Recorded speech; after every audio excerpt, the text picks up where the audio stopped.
Salutations, Imperial citizens and battle brothers. I'm Brother Tobias, and I'm here to deliver the promised 10th edition last data slate Ultramarines list video. In this little presentation, I basically just want to talk a bit about how the Ultramarines can still compete, what actually changed, and what are some lists and concepts you can internalize and run for your own games. So, first of all, I would like to start out with the game wide changes from the March data slate. It's been 3 weeks roughly, and basically, Ultramarines, Necrons, and Astra Militarum are still the best armies in the game, as well as Tau gaining a massive power boost from the Twin Lands being released, and as of today, when I'm recording this video, not nerfed yet. I also believe Dark Eldar are secretly a really good army, and even Thousand Suns have been performing pretty well. In sharp contrast to that, melee armies with damage 2 power weapons like Dark Angels and Emperor's Children, and even World Eaters have been struggling quite a bit. Now, what are the Ultramarine specific changes we received in the March data slate? Marneus Calgar in Gravis armor is gone from the game. He was completely removed, and you now have to run the Marneus Calgar in Armor of Antilochus, which is the Terminator Marneus Calgar. This has, in my opinion, removed a very important thing and has been more devastating to Ultramarines than basically any of the points increases and other rules changes, because Marneus Calgar from the index was probably the best datasheet in the game. He was fighting with Lycus from the Eldari Codex for that slot, and yeah, I do think that is a pretty good battle here. It has removed one of our best linchpin units where you could run Calgar and heroes or even the full Victrix and just charge into your opponent, and your opponent would have to amass so much firepower to get rid of you that you would just peek out and kill everything they just exposed to deal with Calgar. And sometimes Calgar just survives because your opponent can't kill him because he's too tough. That doesn't happen anymore. Now you don't have that reliable linchpin anymore. The Calgar change also makes all the non-Gladius detachments worse because they were relying on Calgar for their only source of advance and charge and fallback and charge, which is pretty bad for Vanguard, Anvil, Stormlance, all of those detachments because the new Calgar is a lot less durable, and you can't just trust Terminator, Calgar, and 4 company heroes to provide the same level of support as the original did.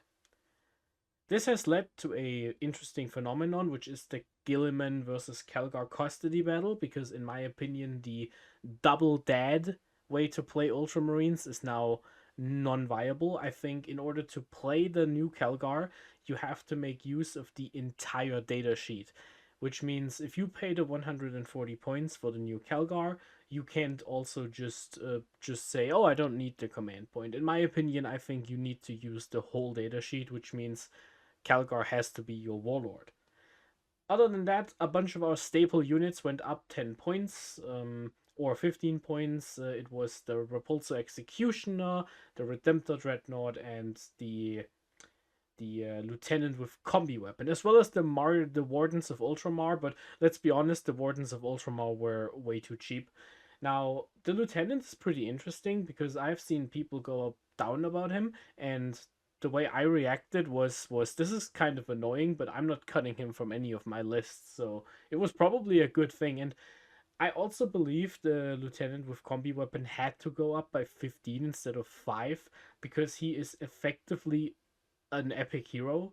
You can run multiple lone op lieutenants. The problem is they don't stack. You don't get multiple objective marker thingies, and you don't get multiple of the things. He can't be a warlord, so you always need another character. So you were basically only running one of them, and if the change was only 5 points, you wouldn't really feel it. So they did actually have to raise the points as they would for an epic hero.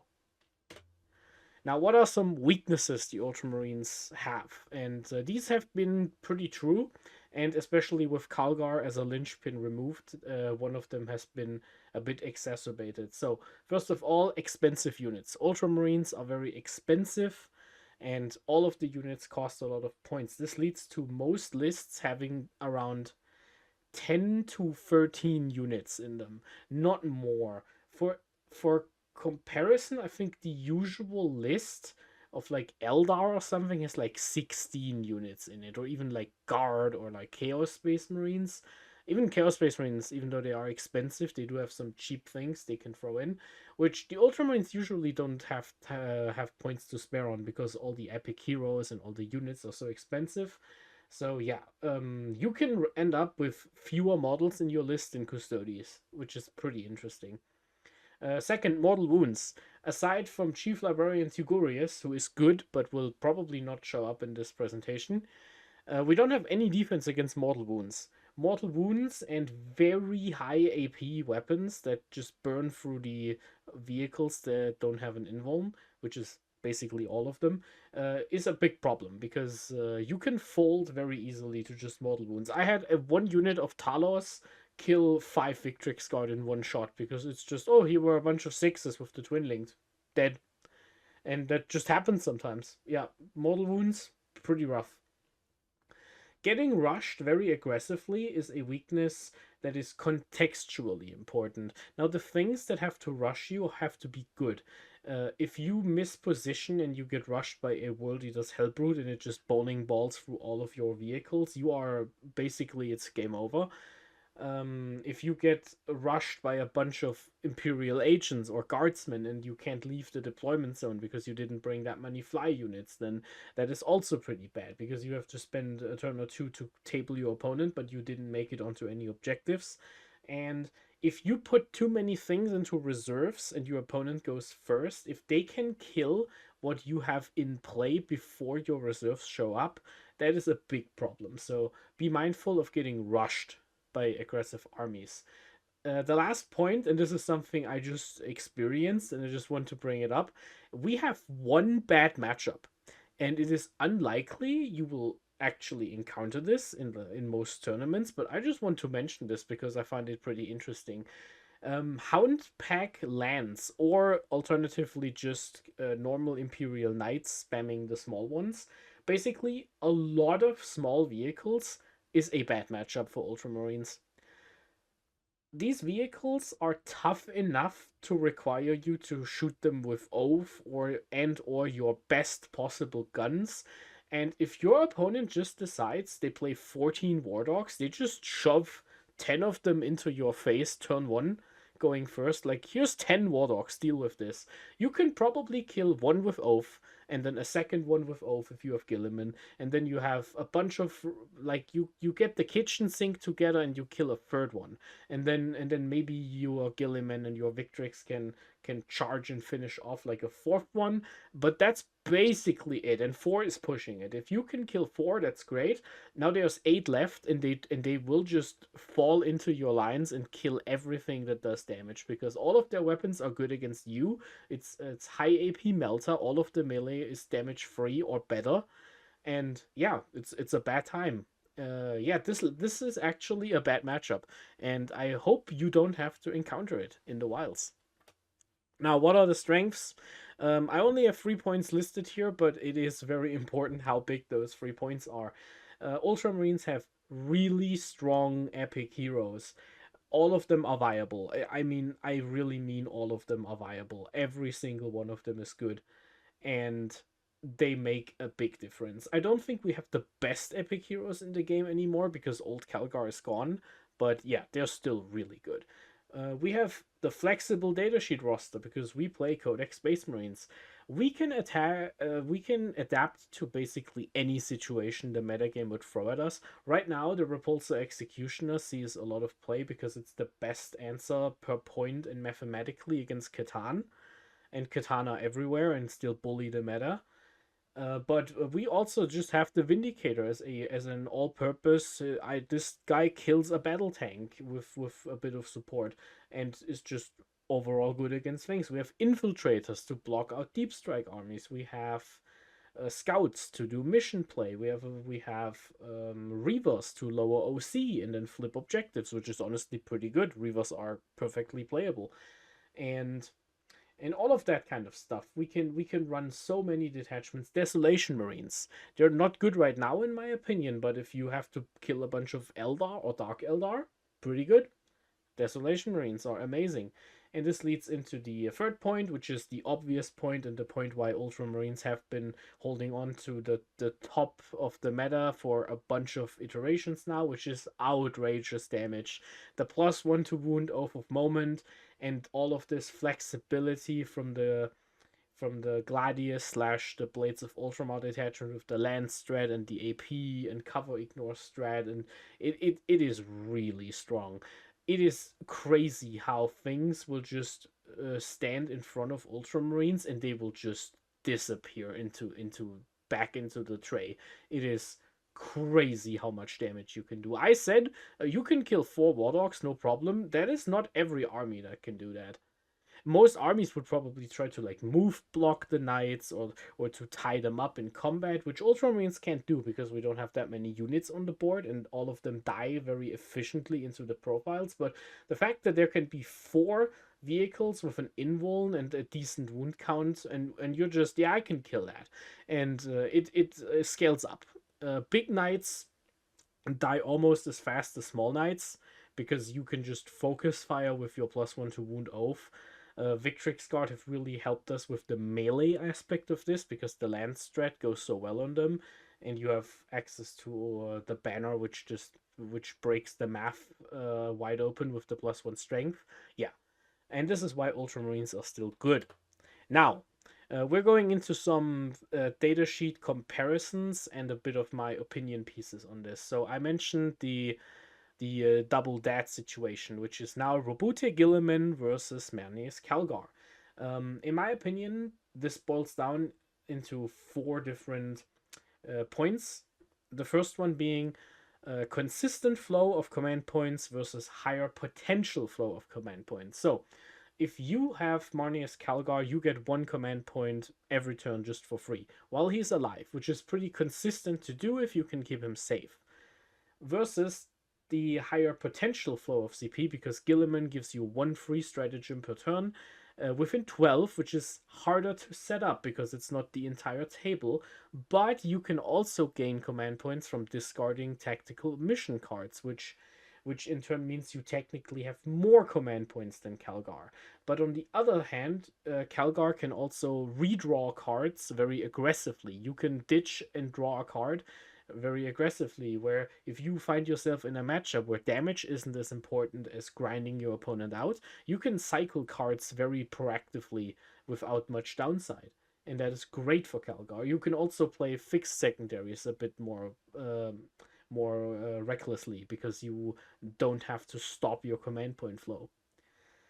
Supplementary melee support versus raw melee support. Calgar gives you the ability to advance and charge, and he can join basically any unit in the book, which makes the melee support really good because you can add a bunch of twin link damage free attacks into any unit.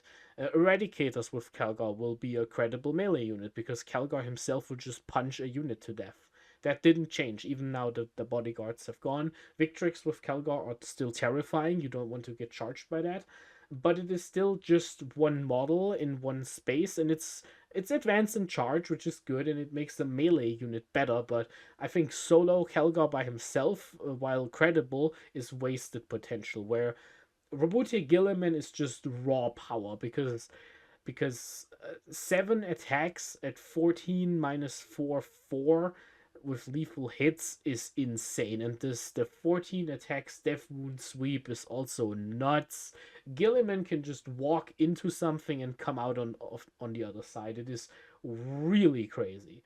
And so while both of these are really good in combat, of course, that's why I'm listing them here. Guilliman is a wall breaker, while Calgar is just a really good melee unit. But it is an important difference here. Second, we have. Oh, let me just a little thing here. Yeah, that's so now you can read all of the points. Calgar gives you more doctrine flexibility because in the Blades of Ultramar detachment, you will be running him to pop the Devastator Doctrine or the Tactical Doctrine multiple times, which makes your army just more flexible. You can advance and shoot or fall back and shoot more than once per game, and that whole thing synergizes well with all of the stratagems you can use in the doctrines, and it's just really, really useful. It is definitely something you're missing without Calgar in the Blades detachment.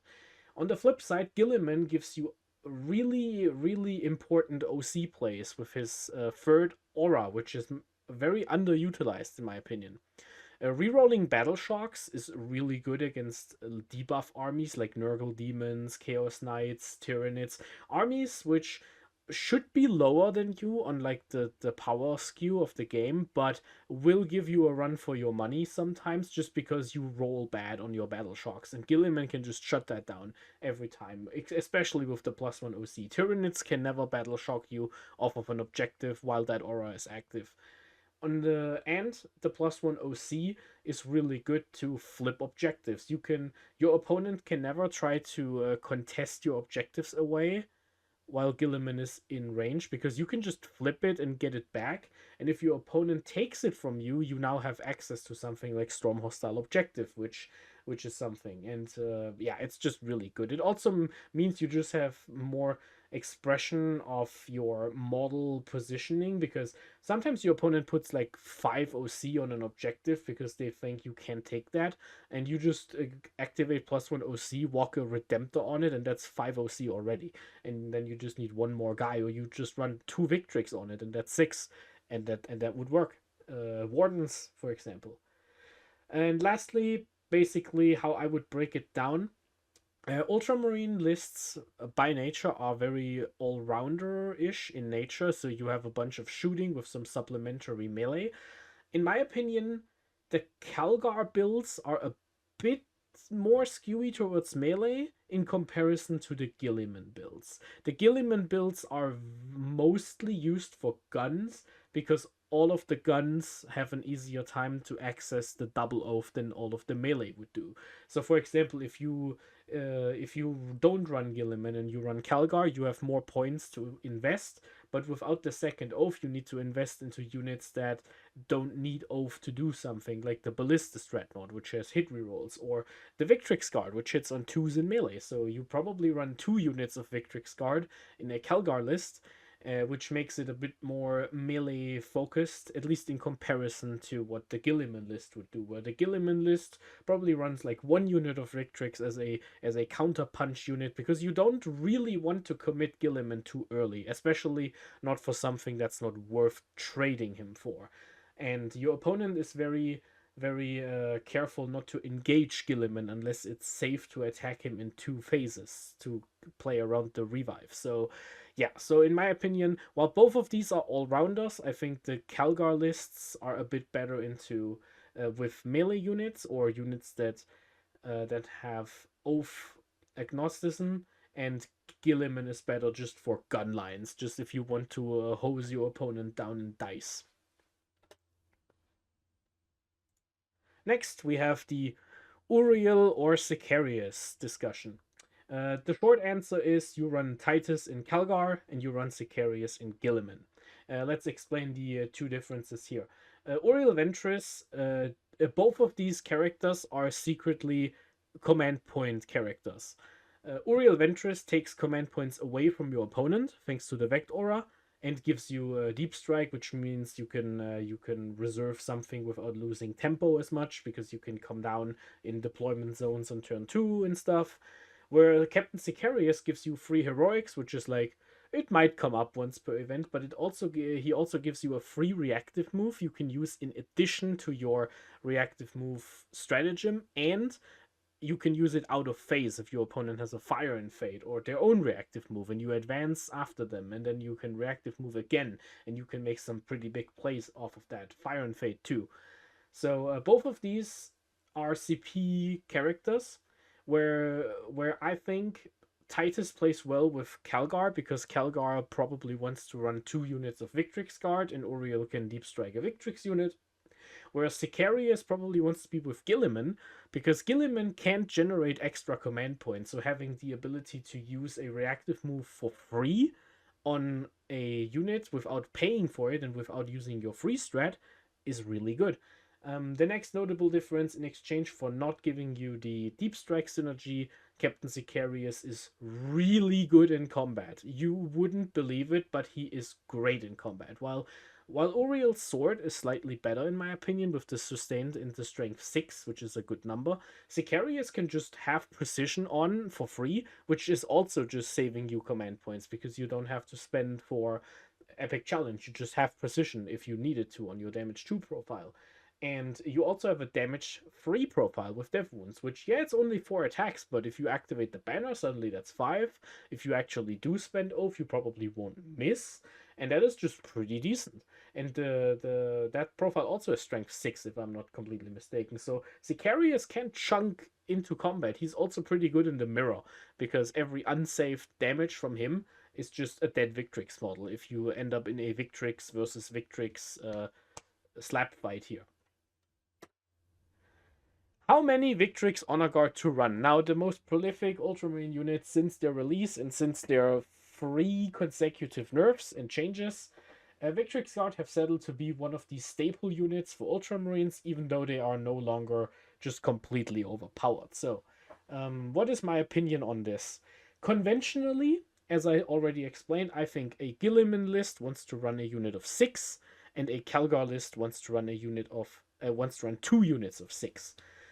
Basically, Guilliman's units are for counter punching, and Calgar's unit are 1 unit is for late game counter punching, and the other unit with Uriel is for deep striking, which is just an aggressive push or a defensive push in a different direction. Of course, you can go into the offensive with both of these if the need arises, but that is probably my opinion. Also, Guilliman is probably about as expensive as 6 Victrix plus a character. It's like 220 plus 95, so it's like 315 versus 320. So yeah, it works out basically the same. So Guilliman takes the spot of a full unit of Victrix with a captain, and you have to decide if your list works around better. Now, triple Victrix is an idea that is unconventional, but you can do it for a very melee focused list or a skew list, and I will provide an example later in this video. And then there's also the idea to just run 0 Victrix. Is that correct to do? And I do think if your army doesn't need to play around with the counter punch as much, and you just have a game plan that isn't as linear or as simple as doing the shoot and charge with the Victrix, that's just kind of what that does. Now, hulls and you. Which hulls to take? Now, the backbone of basically every single Ultramarine list are the vehicles, and unfortunately, because the infantry units have been really hit by all of the nerfs they got, like Centurions can't deep strike anymore, Fire Discipline is not a 5-up crit anymore, all of that kind of stuff. You have to make do with vehicles because vehicles just have the best output per point. And the most important vehicles I want to mention are the Repulsor Executioner, because it is really good in the current metagame. It kills Catan. The big laser is good against other tanks without invulns like Imperial Guard and other Space Marines. The Ballistus Dreadnought has been seeing a bit of a resurgence because it's cheap for how tough it is, and also because it doesn't need Oath of Moment due to its inert hit rerolls. It's basically, don't look at the Ballistus as this one Ballistus will shoot 1 tank to death. But if you run 3 of them, they will probably do it. That's how that goes. The Redemptor Dreadnought is pretty interesting because it is a bit of a tech piece in the mirror.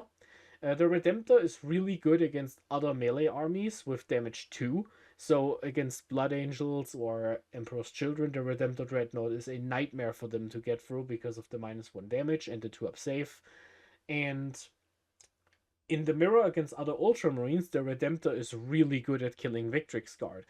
damage free with up to AP5 and um, AP5 ignore cover, damage free, blast, and then strength 9 with +1 to wound, which counters the -1 to wound. A Redemptor Dreadnought has a pretty realistic chance of killing 4 Victrix in one blast, and if that happens and the other 2 Victrix blood surge into you, you don't really care. They're still oafed, like they will hit you a bit and then wound you on 6s. It's not gonna do much, and then you hit them back with your melee, which is a bit lackluster, but it's not that bad into Victrix, because if they fail a save, they die.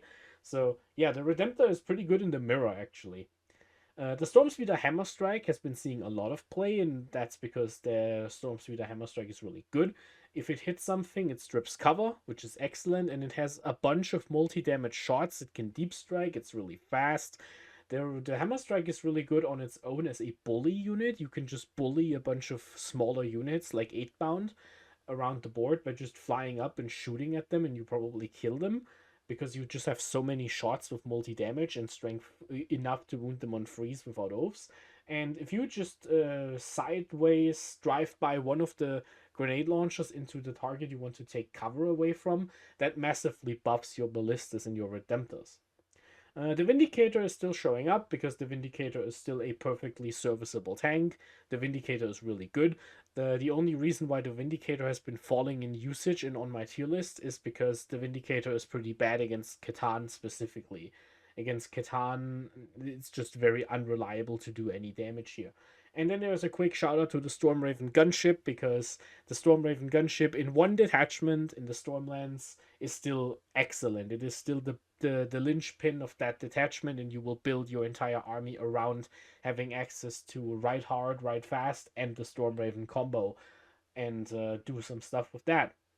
Now that we have talked about all of these Ultramarine concepts, I do want to address some lists.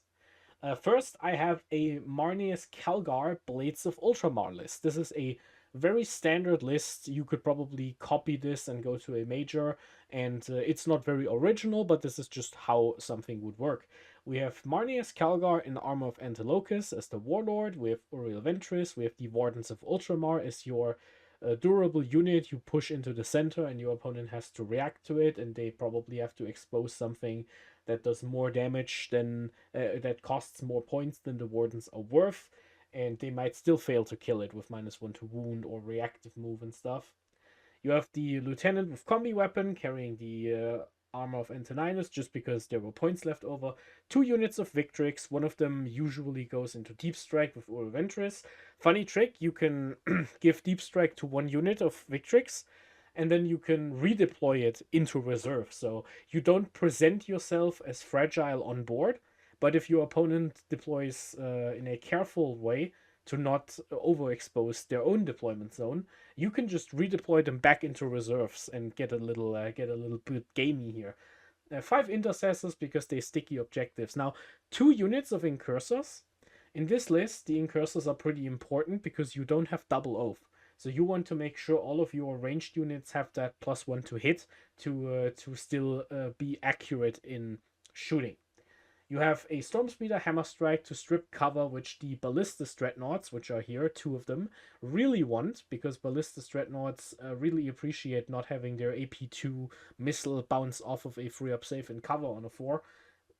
Which is pretty good. And then 2 Repulsor Executioners. They like ignore cover from the Hammer Strike. They like the stratagems. You can reactive move back into a Repulsor because it's a transport with your Wardens or your Lieutenant, or even the Victrix with Uriel. You can also do it with the Victrix and Calgar, but you have to wait until one of them dies, because Calgar takes 2 slots, so that's 8 seats, so you would have to wait for one of them to die during the battle. Next, we have a Blades of Ultramar list with Rawuti Guilliman. Yes, you heard me correctly. You play Blades even if you don't have the option to go into the multi-doctrine, because right now, having a -1 to wound on equal toughness or higher strength is just insanely good, even in a Guilliman list. It's just better against other shooting armies, and you can still use it in combat to soften the blow. in addition to potentially building some anti-combat things into your list, as I did right here. Right here we have Robotic Guilliman with the Kato Sicarius Victrix guard unit, so 6 Victrix and Kato, which will be your reactive moving counterpunch unit, able to search in and out of a repulsor or into combats. We have the Lieutenant with Combi Weapon in this list carrying the Oath of McCrack because we had points left over. Yeah, we mark an objective. It's a lone op, pretty good on open maps, so you have a lone op to hold an objective. The Captain in Gravis armor with the armor of Antoninus. This guy is really tough. He halves damage. He gets a Feel No Pain and a 2-up save, so he is also something you can put out into the open and your opponent has to do something. And he's just really good at just tossing grenades around. Activating fallback and shoot on charge on himself to just be annoying. You can throw him into anything that can fall back and he will stay there in combat. He can even tank the Nightbringer for 1 turn or 2 if you're a bit lucky. So that is good. Wardens of Ultramar, because of course we still run 5 incursors just to make sure we average out a bit of the hit on freeze with rerolled swinginess. So if we really want something dead, we hit it with an incursor squad for the +1 to hit. We have 5 infiltrators to guard our home field objective, and the reason for that is because with the Wardens of Ultramar, we can first deploy those infiltrators in the midboard to screen out your opponent's infiltrators, which prevents them from pushing you too hard on turn 1, and then you just redeploy them back into your deployment zone. So your opponent's infiltrators have to stand back and your infiltrators will be safe and sound back on the home objective. And then we have 2 Redemptor Dreadnoughts, which are, as I said, a tech piece against other Ultramarines. So this list is a bit skewing into the idea that Guilliman with damage 4, Redemptors with damage 3, and all the high AP stuff, we are really good at killing other Ultramarines with this list. And of course, the double repulsors, because that's what we do. Now, if you're sick and tired of hearing about these mainstream lists, let's talk about a Stormlance task force. And this is pretty spicy. I will call this the boomer Stormlance kind of. And it's a bit more interesting than it looks. So first we have Robotic Guilliman as the warlord. We run Captain Titus as our captain of choice, together with a combi lieutenant and the Wardens of Ultramar. And interestingly enough, we will be joining Titus and the Wardens to this 3-man unit of Blade Guard down here to get a 10 model unit with a bunch of weird wounds distribution. You have a few 4 wound and a bunch of 3 wound models with a few invuln saves mixed in and out. They reroll once to hit and have sustained hits, so they're pretty off on they don't need off unless you really want +1 to wound. And the fallback and charge you just get from the detachment rule, so you don't even miss out on not having the doctrines here with Captain Titus. And Captain Titus, of course, he and this unit, this is just your way to make up for the Ultramarines losing their linchpin. You can just shove into your opponent because you will just charge this into your opponent. If your opponent falls back, you will reactive move out, and if your opponent stays in combat, you will probably win, because even if they charge you and hit you first, if Titus happens to die, he will just get back up, and as long as there's something he can kill in his range, he will just kill it and stay up, and that's just pretty annoying. The reason why we take 3 Blade Guard over 6 is because if you make this unit too big, it becomes ineligible to enter the Stormraven, because it only has 12 transport slots. So we're settling for a unit of 3 Blade Guard and heroes. I would, in terms of damage distribution, I would always make sure to keep Ancient Gadriel and one of the Blade Guards alive for last, just so you have a unit with the reroll hits or invulns of 1 in combat. Yeah, pretty annoying unit to deal with in combat because of the reroll invuln stuff, which you can also use for your guy with the 5-up, the I think Gaius Sylvia from the Wardens now gets reroll once on his 5-up invuln, because why not? We have 1 unit of intercessors, 1 unit of scouts, 1 unit of outriders, and Yeah, this is just and you have 1 unit of incursor, so you just have a grab bag of your scoring and skirmish pieces. So this list focuses a bit more on scoring instead of just raw damage, which I actually really enjoy. I think that way to play 40k is a bit more fun. The Outriders being especially notable because if you do happen to spend the 2 command points on them, they can auto advance 9 inches, which is a 21-inch move, which gets you pretty far to move block or tag something in combat, which is pretty nice. 5 Assault Centurions, you could switch these for a Brutalis Dreadnought if you feel like it. I just really like Centurion Assault Squads because they are actually pretty decent into Catan. You get 18 shots at AP nothing with Twin Linked, which with and 3 Melter shots with Twin Linked, which can probably do a few wounds into a Catan. And then in combat, you have 9 attacks with the full reroll, sustain hits 2, and then Twin Linked on the combat. The damage free gets reduced to 2, which is still pretty good. So there's a pretty decent chance with a bit of support, 3 Centurions can just bowl into the Nightbringer and take it down. We have 2 Ballistas Dreadnoughts. One of them will be in the Stormraven, so you can transport a Ballistas into a perfect firing lane. And you also have 2 speeders to take cover away because Ballistas Dreadnoughts like that. And of course, the Stormraven. You have a bunch of bolter shots to get rid of hordes. You have a bunch of multi damage shots with the Melter, the missiles, and the plasma cannon to do some extra damage. And of course, you have access to the stratagem for your speeder and your Stormravens to give them for 1 CP -1 to hit and wound against any strength, any toughness, any hit roll. Doesn't matter. You just give them a -1. And the Stormraven is -1 damage, which means it is also pretty annoying to kill.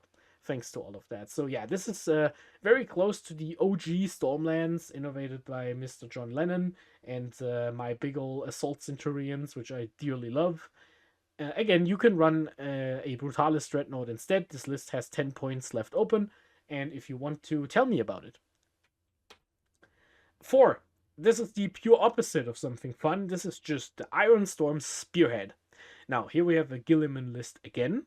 We have Robutia Guilliman as the Warlord. We have a Gravis Captain with the Flesh is weak because we don't have enough points to afford Wardens. We have 1 Tech Marine with the Target Augury Web. This one gives lethal hits to 1 vehicle in our command phase. We also have a Tech Marine with Master of the Machine War, very important because this one allows us to fall back and advance and shoot, which we otherwise can't do in this detachment. We have 5 Intercessors for the Sticky and the home base, and then we have 2 units of 5 Incursors. Now, this one is actually interesting because in this detachment we don't use the Incursors to get the +1 to hit. I mean, we still do it because it's still good, but it's not the reason why they're here because we have double oath. The reason why we have these Incursors is so we can advance them up and throw the Haywire Mine at a target to do a mortal wound to it, or a few, hopefully, so it is below starting strength, and we can activate the Mercy's weakness stratagem to give the 5-up crits with the sustain on it, which will be really good on the Repulsor Executioners. We have 2 of those, and if you put lethal hits on this baby, and then you activate the 5-up crits, this guy will solo a Catan by himself. You have a potential for the heavy laser destroyer to hit 4 times, which is pretty nuts, and then auto wound half of them. Yeah, pretty good. It's even free to fish for it if you get the +1 to hit on it first. Yeah, triple Ballistas Dreadnought. Not because they have great synergy, it's just a really tough thing you can put onto an objective, and because they reroll hits and they get 1 wound reroll from the detachment, still pretty decent for damage output. You can even save your damage reroll for the damage roll and then turn that d6 into something better. And lastly, 2 Stormspeeder Hammer Strikes, because otherwise this detachment doesn't have Deep Strike and you don't have any way to strip cover. Now, those were your more or less conventional lists with the Rogue Stormlance chiming in, and then I have one last one for you, which would be some type of skew list. We are entering a Reclamation Force list. Now, let's get into this. Now, for those of you who don't know, Reclamation Force is a detachment that was introduced in the campaign book, the 500 Worlds campaign book. and it is Captain Titus's little thing. Titus's unit and every unit that is on an objective has -1 to wound, and if you are attacking something on an objective in melee, you get +1 AP. So this detachment encourages you to go into close combat. Now, it doesn't natively have advance and charge, which is why we are running Marneus Calgar as our warlord, but the detachment has a stratagem which gives you a +2 inch to your charge and +1 attack.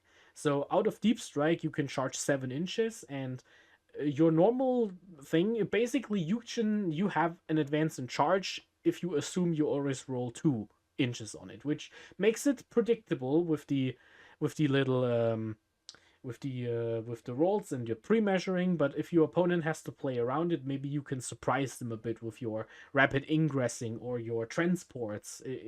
I have some of these in here. So let's go over this. We have Marneus Calgar, the Warlord, Captain Titus, who will once again be joining the Wardens, and 6 Blade Guard veterans this time. So we have a 13 model unit with -1 to wound, and it is just a pain to get rid of if you put this anywhere close to your opponent. Now, there is an option for you to just attach Captain Titus to the Blade Guard and leave the Wardens as a separate unit if you don't need that much durability all in one spot, and you just have this slightly subpar but still pretty decent unit at your disposal.